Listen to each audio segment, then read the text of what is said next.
مسئلہ حجیت حدیث میں وہ امور سمجھ لے جو اس مسئلہ کے سمجھنے کی بنیاد ہیں۔ اس میں پہلی چیز ہے منکرین حدیث منکرین حدیث کی ابتدا خوارج اور معتزلہ، نمبر 3 روافض، ان 3 گروہوں سے ہوئی، اور یہ تینوں گروہ کسی نہ کسی صورت میں موجود رہے۔ برے صغیر میں منکرین حدیث کی ابتدا سر سید احمد خان سے ہوئی۔ سر سید احمد خان برے صغیر میں سب سے پہلا منکر حدیث ہے۔ سر سید کے بعد مختلف نام ہیں جنہوں نے مختلف انداز میں انکار حدیث پر کام کیا، اور اکثر منکرین حدیث اہل حدیث سے ترقی کر کے ہوئے۔ غلام احمد پرویز، عبداللہ چکڑالوی، امادی، حبیب الرحمان کاندلوی اور بارک صاحب، یہ بھی آدمی کا نام ہے، بارک صاحب، اور اس طرح کے 20 افراد۔ لیکن ایک بات ذہن میں رکھیں، جتنے منکرین حدیث ہیں ان کا کوئی منظم مذہب نہیں ہے، لا مذہب لوگ ہیں، اپنا کوئی مذہب نہیں، نہ اصول نہ ضوابط، بلکہ اگر آپ 10 منکرین حدیث سے بات کریں تو 10 کا قرآن الگ ہوگا اور 10 کا مذہب الگ ہوگا۔ 100 سے بات کریں تو 100 کا مذہب جدا ہوگا۔ تو جتنے منکرین حدیث ہیں ان کا کوئی متعین مذہب نہیں کہ ہم اس پہ گفتگو کریں کہ ان کا یہ مذہب ہے، یہ لا مذہب ہیں، بالکل لا مذہب ہے، بے دین۔ اور انکار حدیث کا اصل مقصد ہی اتباع الہوائے اور شرعی پابندیوں سے اپنے آپ کو دھوکہ دے کر آزادی حاصل کرنا ہے۔ اب چونکہ ان کا کوئی متعین مذہب تو ہے نہیں، ہر منکر حدیث ایک مستقل فرقہ ہے، تو ان کے اگر اقوال جمع کریں تو بہت لمبا وقت ضائع ہوگا۔ سر سید کی تفسیر بھی ہے، جس قرآن پاک کی تو کوئی تفسیر نہیں کی، البتہ اس میں سارا زور ہے انکار حدیث پر۔ خطبات بھی ہیں، جو تفصیل دیکھنا چاہے وہاں دیکھے۔ اسی طرح پرویز کی تفسیر ہے لغات القرآن، بر کے رسائل، تمنا امادی، اس کی بھی بعض کتب وہ عام ملتی ہیں بازار سے۔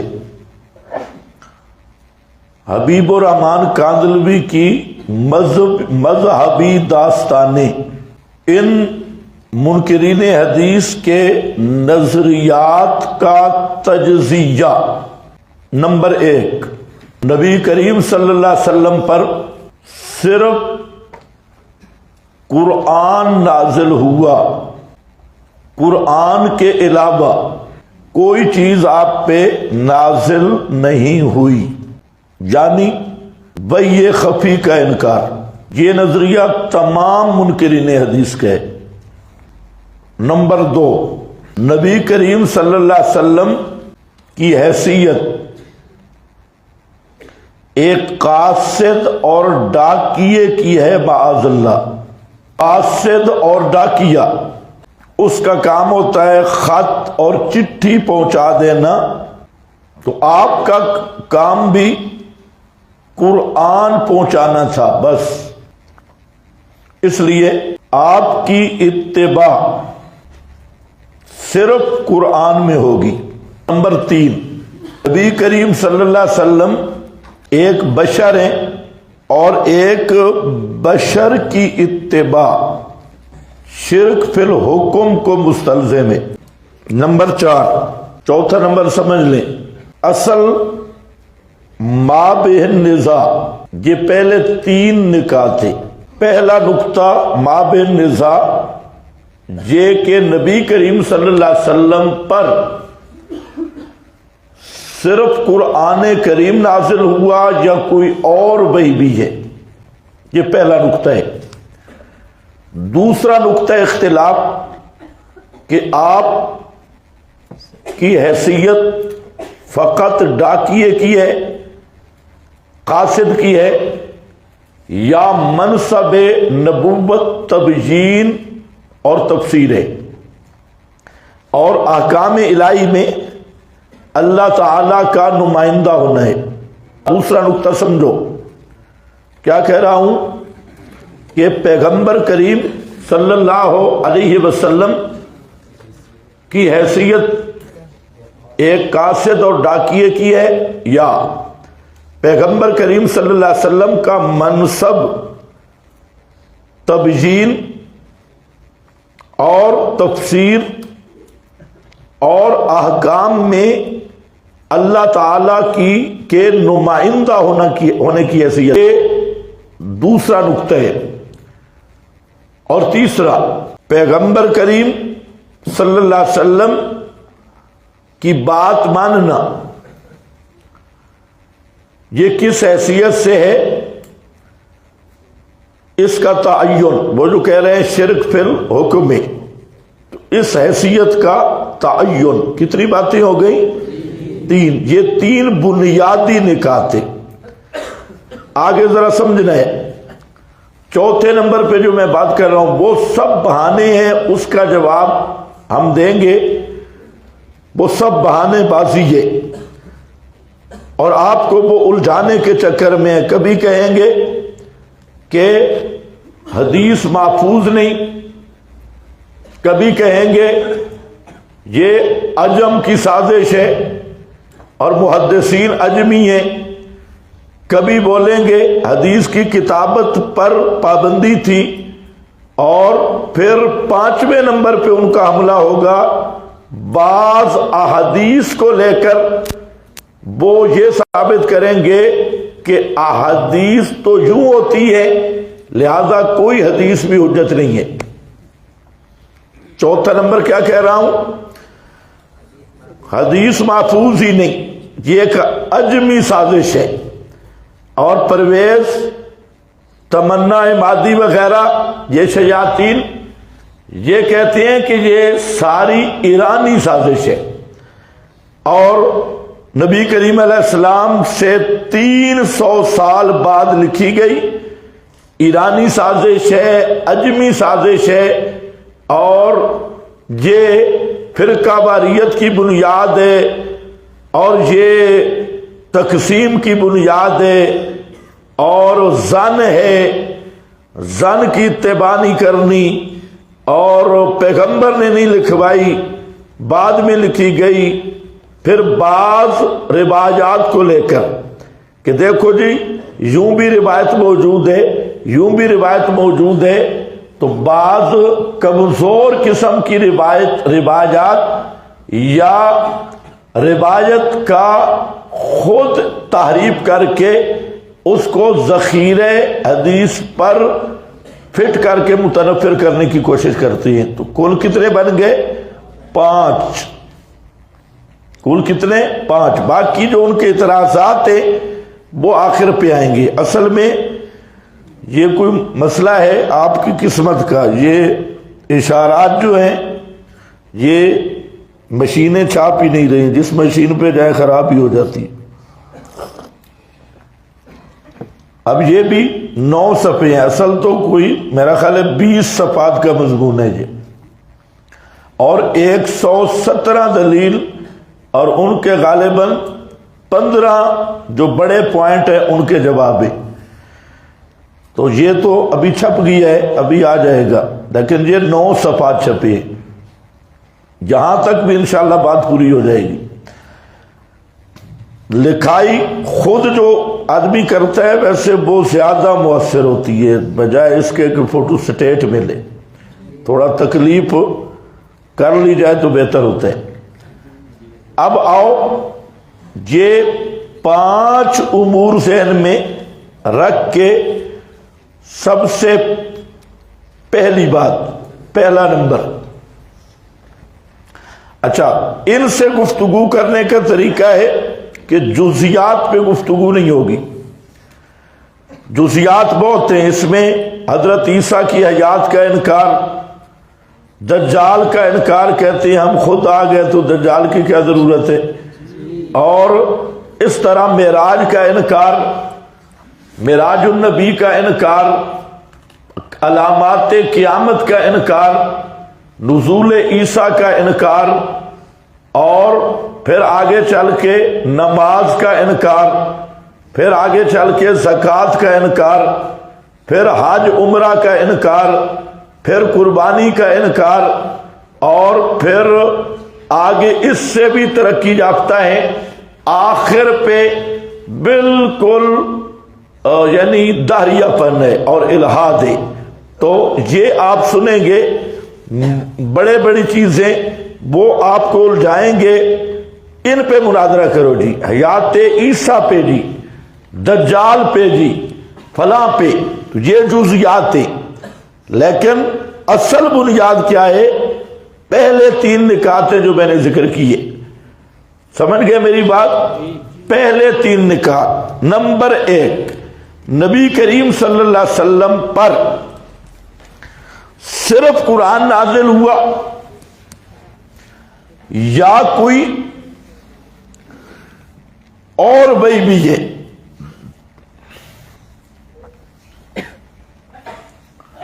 اس کو ہم ترتیب سے لیں گے. یہ 5 باتیں آپ ذہن میں رکھ لیں اور آخر پہ اس کا خلاصہ نکالیں گے. اس کے ساتھ ایک اور عنوان وہ بھی ذرا سمجھ لیں. حدیث اور سنت میں کوئی فرق ہے یا نہیں؟ توجہ میری طرف رہے.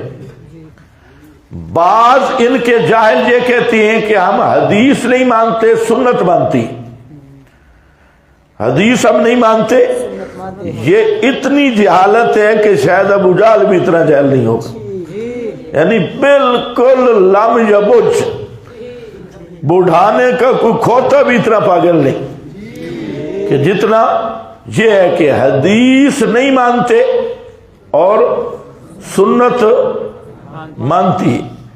پہلی بات یہ ہے کہ ثبوت کے لحاظ سے سنت اور حدیث میں کوئی فرق نہیں. وحی خفی کے اعتبار سے سنت اور حدیث میں کوئی فرق نہیں. ثبوت کے لحاظ سے سنت اور حدیث میں کوئی فرق نہیں.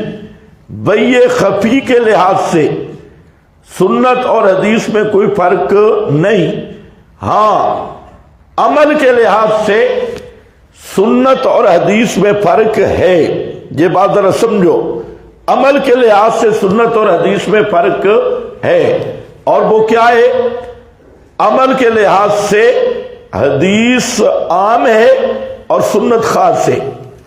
حدیث عام ہے اور سنت خاص ہے. اور ان جاہلوں نے کیا سمجھا ہے کہ حدیث سنت کے مقابل ہے. جو حدیث ہے وہ سنت نہیں، جو سنت ہے وہ حدیث نہیں. یہ سب سے بڑی جہالت ہے. تو حدیث عام ہے، سنت خاص ہے. سمجھو ہر حدیث سنت نہیں ہے، لیکن ہر سنت حدیث ہے. ہر حدیث سنت نہیں، لیکن ہر سنت حدیث ہے. اب عمل کے لحاظ سے یہ غیر مقلدین کی بھی جہالت ہے. وہ جو حدیث دیکھتے ہیں کہتے ہیں یہ سنت ہے. اور منکرین حدیث کی سب سے بڑی جہالت، وہ کہتے ہیں حدیث مقابل ہے سنت کے. حدیث ہے تو سنت نہیں، سنت ہے تو حدیث نہیں. تو کئی 2 ٹانگوں والے بالکل اجہل ترین گدھے آپ کو ملیں گے، اور ان کی اصطلاح ہوگی جی ہم حدیث نہیں مانتے لیکن سنت. تو جب حدیث ہی نہیں مانتے تو سنت کہتی کس کو ہے؟ تو اس کو آپ کہو کہ ہم تمہیں انسان کا بچہ نہیں مانتے، شکل مانتے ہیں تیری، ٹانگیں 2 مانتے ہیں لیکن انسان کا بچہ نہیں مانتے. ہے تو گدھے کا بچہ، لیکن